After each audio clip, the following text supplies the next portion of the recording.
The Institute for Faith and Freedom at Grove City College presents Liberty Mail with the Student Fellows of Faith and Freedom. Welcome back to Liberty Mail with Aaron Jenks and Libby Krieger. And we are here in the underground studio at Grove City College representing the Institute for Faith and Freedom. And so we have a interesting and a little different episode today for y'all.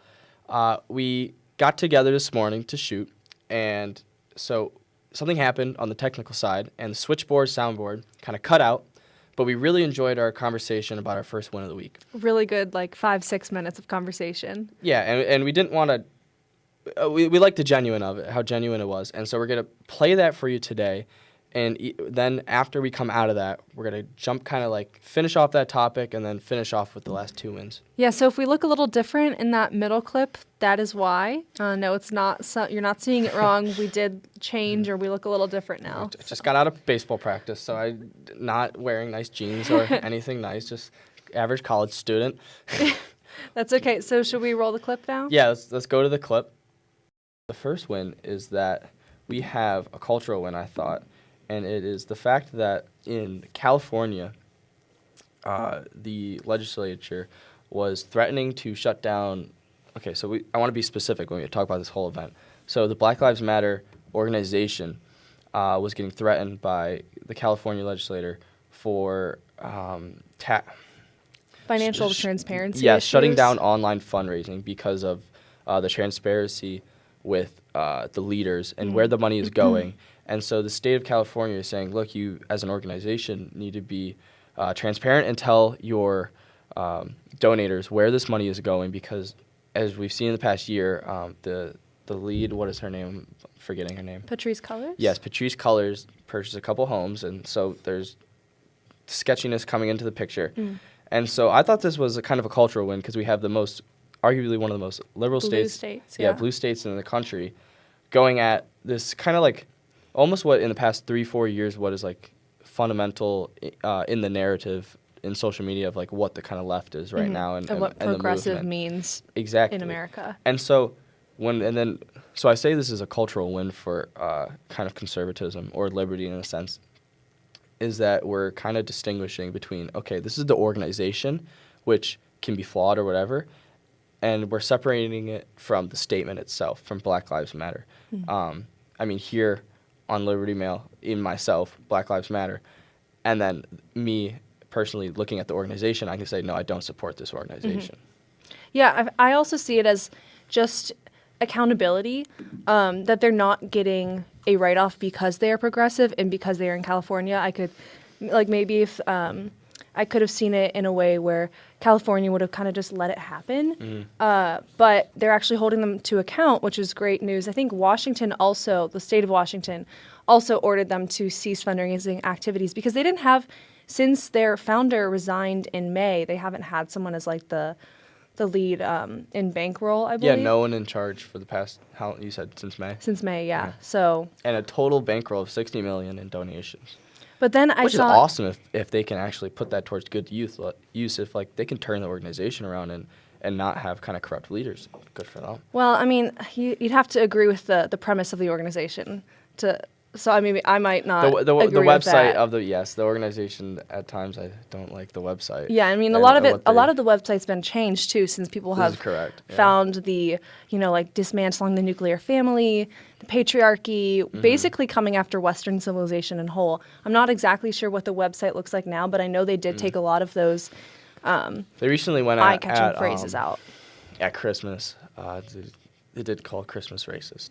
And so there was, without getting into that, what would you expect? There was just a theme that capitalism in Christmas and everything that Judeo-Christian, of, Western civilization. It's rooted in kind of a racist tone. Yeah. Well, what is interesting is when you further read this article, it's from the Washington Examiner, they say, despite the notice, BLM accepted a $1 donation from a Washington Examiner reporter based in California on Wednesday morning. So it doesn't seem like they're actually following through with this cease of fundraising if they accepted a $1 donation from a reporter. Interesting. I don't know how that fits in yet, because they reached out to the organization and no one responded back. Yeah. It's kind of the hardest part I think about talking about the organization BLM Black Lives Matter is like, how do you separate when a listener is trying to like they hear those three words and the organization has done such a good job as marketing themselves and finding a slogan that is just universal in thought, and then how do you go against that? Yeah. But as voices of reason and truth, you have to be like, no, they're going towards values that are crumbling the Western society or going against the nuclear family. And so, no, we have to be voices of truth in this and call them out righteously. Yeah. So kind of to jump back into what we were talking about, a little bit more about the language of Black Lives Matter. It's interesting because when you look at like the meaning of like the semantics of the words Black Lives Matter, that sounds like it means one thing, like, oh, all they're saying is that Black lives matter. But when you know what the organization stands for, you know it means so much more than that. And another example I feel like is whenever you talk about this language of rights, like healthcare rights, gay rights, what does that mean? Like who's defining what a right is? And so obviously if you're like on the anti side, if you're opposing gay rights, that sounds horrible. But whenever you actually know what the deeper meaning of the words, then it means a lot more. And that's why it's set up that way. So it sounds like it's a horrible thing to oppose. I definitely understand what you're meaning. And I think almost like to say there's duality of like how the public perceives certain messages is maybe just another way to say it or accurate. But so there's duality within it. And then which makes it more difficult, I think, for us as college students, kind of like, or literally anyone on social media, is that the field goal is always moving. And what I mean by that is when you say that there's a duality, okay, it's because it's subjective. And so when you say anything rights, there's not a set list of like, these are what I mean by these type of rights. No one has come forward, no politician, no organization. I don't want to say no organization because someone could probably definitely prove me wrong and pull it out. But nowhere on social media someone lays out, these are the rights that we mean when we say this. And so it always seems that, at least when interacting on social media, is that when one person says they're against this, and then they slap, this is a right. You're persecuting against my right. And it's so ambiguous by purpose. Yeah, and so there's a duality in both that this set of people mean one list of meanings behind. Let's use state rights. That's non. Yeah. Less controversial, maybe. Yeah. No, it's still let's use state rights. controversial. So some people mean a set of list of over here of what they mean behind or what they believe and what they think state rights mean, and because it's subjective, and then the other side sees another thing. So there's a duality in like how we interact, and how you said like semantics is how the organization BLM is using it, is that if you don't fit their criteria, they're going to be angry at you, and you're going to kind of get hate on social media. And even on, go back to, I know we were talking about Joe Rogan earlier, it's like, if you say certain things on certain platforms, you'll get taken down. But then however longer later, it's turning into truth. Yeah. Well, there's also this thing. So Emily Jashinsky of The Federalist, she mentioned in this journalism summer program I was in that it's become such a progressive and bigot binary. And so, for example, Black Lives Matter, you're either on the side of Black Lives Matter, in which you are progressive, or you oppose Black Lives Matter. That means you don't think Black Lives Matter. That means you're a bigot. And so there's not really a good middle ground that everyday Americans can just look at and be like, I mean, I agree with maybe some of these things, not these. You kind of have to, you're forced to pick a side, and because of the meaning of the language, again, why language is so important, it's come down to you're either progressive or a bigot because the way it is set up. Yeah, and I think at the root of it is, as conservatives or from our side, is when we say, okay, the organization is corrupt in many ways, we don't support it. We do support this three-letter slogan. Okay, and then the person on the other side of the table says, well, whatever criticize of us, they will criticize. Okay, what we need to do then and take next step is, okay, how can we promote whatever is a negative kind of area within the BLM kind of organization, or let's say like reform police. And so how can we take the next step to, while we still criticize the organization and we say we're not for that, but then still show on the other with our other hand almost that we are for Black Lives Matter. Do you know what I mean by that? Yeah, kind of like breaking it down more into like pieces we agree with, pieces we don't, rather Mm-hmm. than taking it as the whole. And it's still supporting, because like you said, that semantic of the 3-letter word can mean so many things, but okay, we still support Black Lives, we still believe Black Lives Matter. And so I'm going to show you I believe it by doing this and this Black and this. Lives Matter, but don't support the organization. Yeah, and I'm going to show you that I believe this by how I treat people in my relationships. And I think that's the biggest one as Christians, just how you treat people in your relationships and let Christ shine through you. That's true, just like living it out as a person. Mm-hmm. Yeah, well, do you have anything else to say on that first one? I know we had the 6 minutes plus our little bit more, but we can hop into the second one. I think we should. Let's go to the second one. So the second one kind of touches on something that we've talked about in previous weeks, but Democrats in Virginia, yes, are joining Republicans in the Senate to allow parents to choose whether their kids wear masks in school. So it's not banning mask, it's banning mask mandates. So I think this is a win because it has become bipartisan. Obviously, I also think that schools shouldn't have mask mandates, but Governor Glenn Youngkin of Virginia, a Republican who was recently elected into office, did this through an executive order when he came in, and that's what we talked about as a win in previous weeks. And obviously, I thought that was a win because of the content of the order, but now I see this as a win because it's also going into legislative action. Yeah, it's codifying the executive order. Exactly. Yeah, that's exactly what it's doing, and it will likely go into effect in July 1st because they have a slight majority of Republicans in the House. Assuming people vote party lines, plus Democrats might join like they did in the Senate to have a bipartisan support in the House. So we'll likely see that go into effect in July. Mm-hmm. And am I right in reading that 10 of the 21 Democrats supported this amendment? Yeah, and then 9 were against it, 2 abstained, I believe. So that's super big. I know I saw there's 2 polls that I recently applied to this that I read. One was that there seems to be pressure from blue states on the White House to kind of reverse this mandating of masks. We're not talking anything else, just masks. Yeah. And so there's that pressure building up. And it's from either liberal or Democratic populations that these polls and samples are coming from. And then the other one, which it adds to kind of like why I think this is a win for liberty in the way that legislation power is taking root. And it asked, I forget what state it was, but it asked the people or respondents whether they believed that a mandate should come from a governor or it should come from legislation. And most believed legislation? It was about, I think it was a 48-52. I think it was both in the 40s, and then there was some room of error. Unknown. Yeah, unknowns. Gotcha. So I know as conservatives, we definitely we prefer the legislative route. Yes. Yeah. And just in our understanding of America and how politics work or government works in this country and how we stand with our forefathers is that we want the legislation, we want the legislature to take root and take power and not push this to the governor. Yeah, we want the bipartisanship. Yeah, exactly. And I think that's a win in itself. One kind of side thought I had on this is, has there been a shift in the thought process of what is required for schools and what is healthy for students? Because I don't really think the science has changed. I think the conversation and the narrative around it has changed.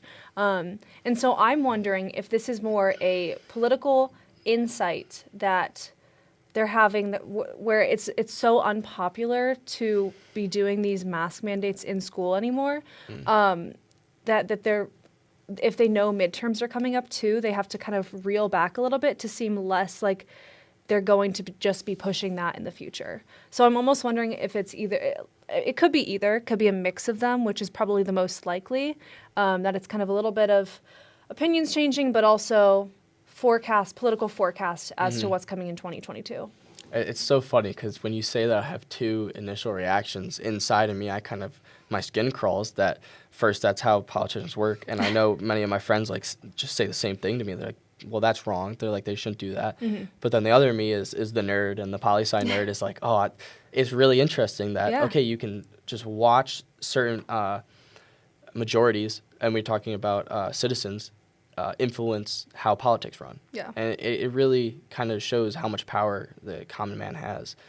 Yeah, and I mean, it's just like human nature too. Like, you're going to be looking forward and saying, hey, what are people going to be voting on in 2022? What's What's popular, what's important, and how can we better appeal to more Americans? So, I mean, it would be almost stupid to do anything else because I think we're seeing is the left is getting more progressive and they're isolating a lot of Americans in the middle. And so if they keep going down that route, at least I know some people have said Biden has done that. If they keep going down that route, then they're going to have even more Americans isolated in 2022, which is not going to be good for the left. Yeah, and even if they don't kind of push further to the left, we know that historically, or in the past couple of years, progressives that are popular, kind of like the Squad, it is going to stick most likely with these kind of, no, we need the mandates, we need this instituted mandates, whether it's vaccine passport or the mask masks mandate. or whatever it is. And so it's going to be interesting and fun, and the nerdy part, to see certain Democrats break off and take a step forward towards bipartisanship, I really think. Yeah, and also like politically forecasting, it's just kind of a well-known fact that once whatever happens in the presidential, the opposite happens in the midterms. Just as a reaction, politics are reactionary, and that just seems to be how it goes. One party takes it one way, and then they try to voters try to counter that. In the midterms. Yeah, we saw the same thing. I think it was 2 weeks ago. We were talking about sugar. I'm blanking on the word for the process where you can almost just like read anything within the Senate. Filibuster? Yeah, so the filibuster we were talking about, and we're talking about in, I think it was the early 2000s under Bush, and President Joe Biden himself, then Senator Biden was arguing. We showed the clip. Yeah, we showed the clip fire. It was for so good. the filibuster, and just to prove your point, like there's so many points within government that is just kind of flip flop. So, I think conservatives, at least, like the staunch conservatives, are you saying? I won't put a blanket claim, but Okay. I in my personal experience and kind of why I lean towards conservatism is that, on general, the average conservative, I think, does a better job at nitpicking and even going against their fellow conservatives and calling them out when they do this in politics. Yeah, no, that's definitely interesting. I love seeing like how many different parts are kind of like all working in this one win, as we're seeing like the political nerd junkie side of us that like is really interested in what was motivating these decisions, but also the bipartisanship and also seeing the legislative action. It's just all such a great win. So many things to talk about. Yeah, I really like it. And honestly, when I was reading up on this yesterday, and just like today as I've been more thinking about it, it's developed into these other branches and how we can apply it to all these different kind of liberty wins. Yeah, definitely. And so I guess our last win of the day, moving on. You want to keep talking about the other one? Nah, let's go to 3. Okay, we'll move on to our last one of the day. So Senator Elizabeth Warren is actually being sued by authors and publisher of a book because she pushed Amazon to basically remove it for COVID misinformation. Beginning in 2019. So this is a couple-year progress. Yeah.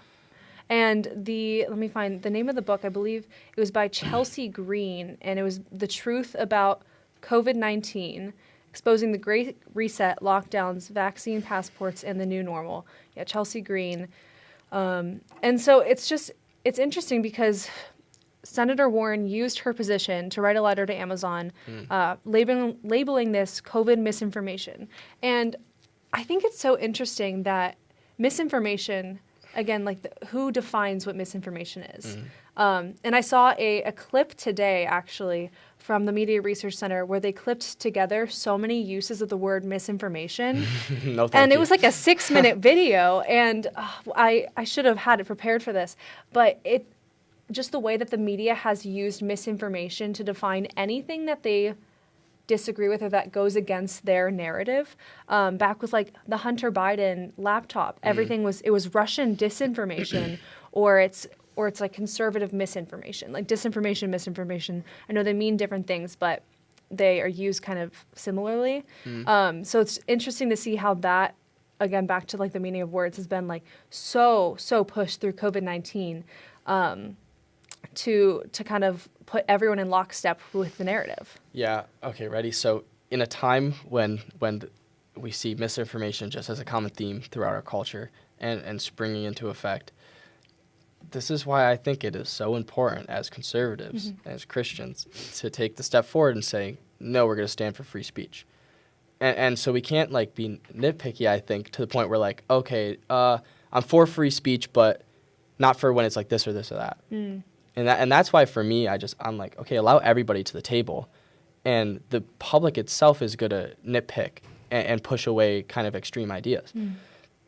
And that's what I'm saying. Like in a time when in the past 3 years we've seen free speech be deteriorated in kind of the freedom or ability to go online or even publish a book without certain actors in politics or government or in power stepping against you.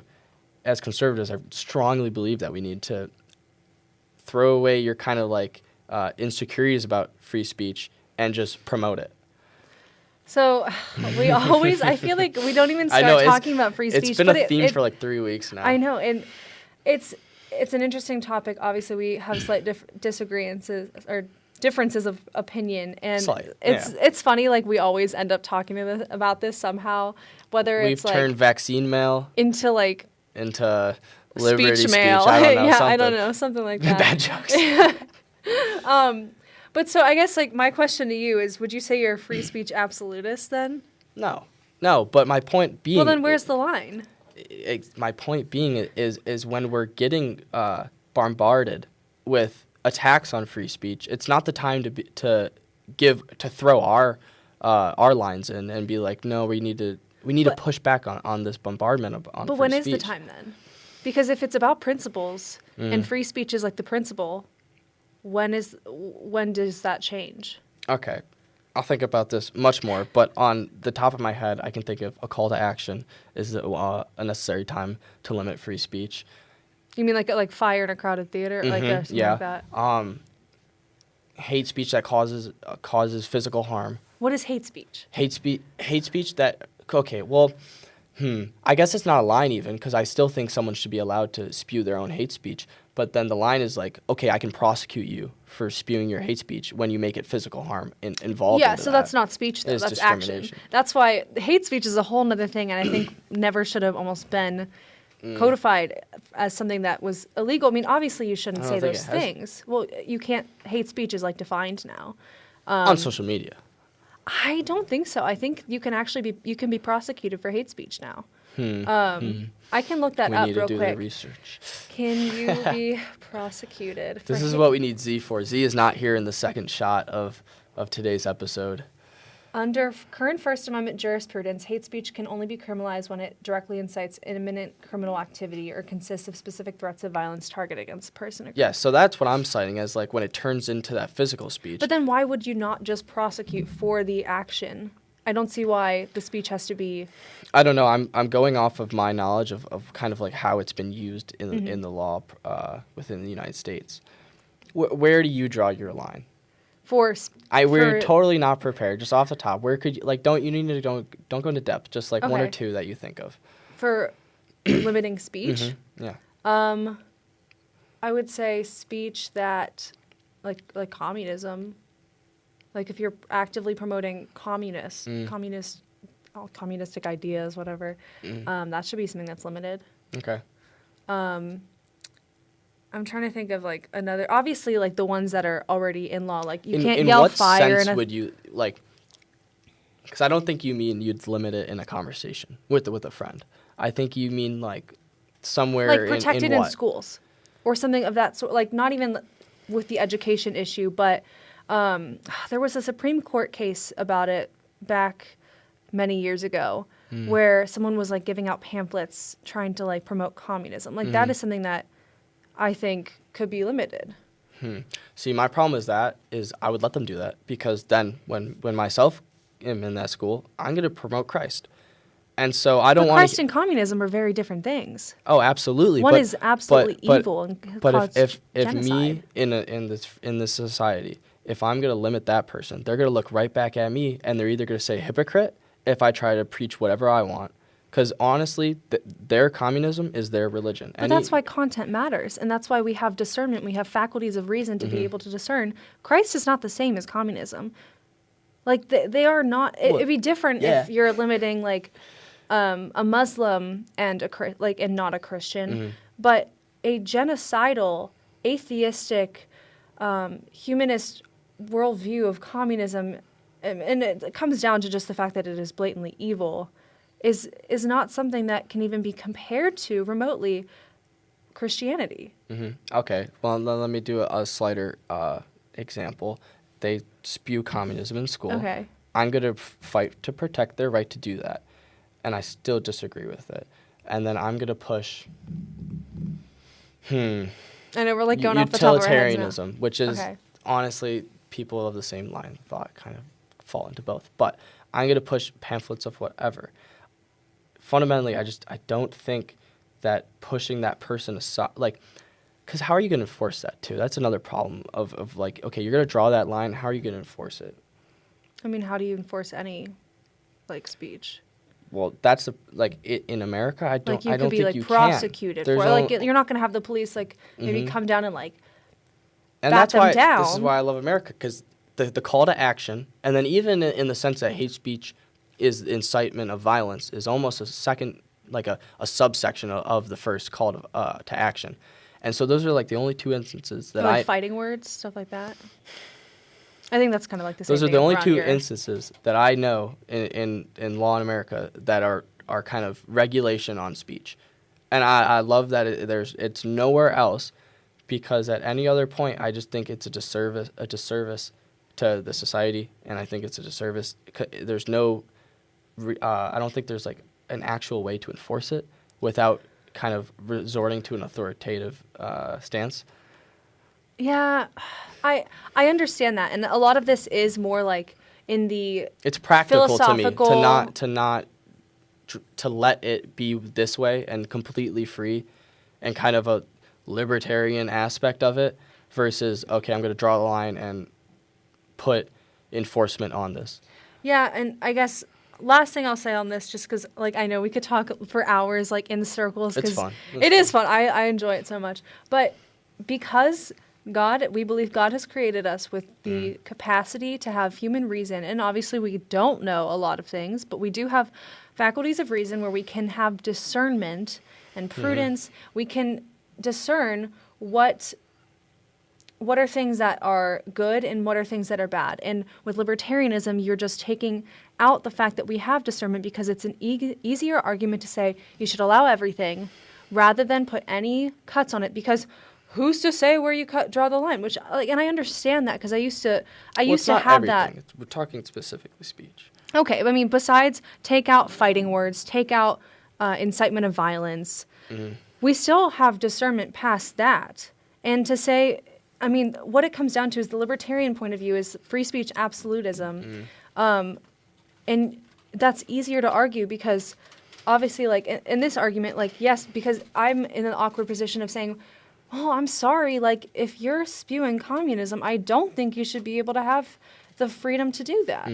And that's, especially if I was talking to a progressive, that'd be a lot of a harder argument to make than just say, you know what, I'll let you have your speech, you have mine. But in reality, what that means is you have ceded to the left because they don't respect conservative free speech, as we've seen with the whole big tech issue. And so all that does is give them the firing power to limit our speech, which is using our faculties of reason, something that is good. And that's... Do you think you're pointing out a flaw within conservatism? Because I think at the root of conservatism is not even a root, but just part of it is that, okay, we're not going to involve government to regulate certain areas, and specifically we're talking free speech. We're not going to involve government. We're going to let local communities and societal groups kind of dictate how they want to run this. So you're and that's kind of like where I'm building my, okay, I'm going to fight for you to spew your communistic ideas.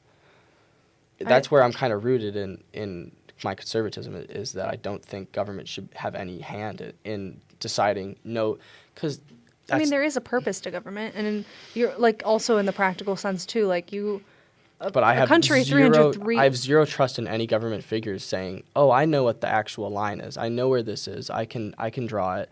My discernment is truth." Mm-hmm. I have no faith in that. Yeah, I guess that's true. Just because we're all fallen, and this is a lot of it for me is more of like not in a perfect world, but some of it's we have to consider that, like you said, they aren't going to be drawing the line where we want them to, but a lot of it's like a philosophical, like, this is how it should be thing. Mm-hmm. So, I mean, we should probably wrap that conversation up and maybe do a whole separate podcast on it. I like the idea of that. And we can both do some more research. And let's do a man on the street. Let's do a man on the street at Grove City. We haven't done that in a while. See, everyone's going to say they want free speech, but do they really know what that means? I don't know if they will. I think we should have Michael Knowles on and talk about free speech. Michael Knowles would be a good guy to have. That'd be great. He'd be very good. And that's soon. When is that coming up? Let's plug that. I think it's in April. Yeah, we have our annual conference coming up in April, and he's the keynote speaker. And it's going to be great. Yeah, going to be fantastic. We also have next Thursday, former Attorney General Bill Barr William P. Barr will be coming, use his full name, to Grove City College to talk about the presidency. We have a student event in the afternoon. If you haven't signed up, make sure you find the QR codes in the posters in the SAC and all around campus. 17th. Yes, 17th. And then we have an evening event, 7 p.m. for outside guests. So if you are signed up for that, we will see you there, and we are really excited about that. Cool. I'm excited. Let's go. Yeah, and if Thanks, you y'all. haven't subscribed to the podcast, make sure you subscribe on YouTube. Bell. Probably under there. Hit the bell so you get notified. Watch all our other series, and also share with your friends, Apple, Spotify. Thanks so much for tuning in, guys. We'll see ya. For more information on this podcast or other programs, please visit faithandfreedom.com.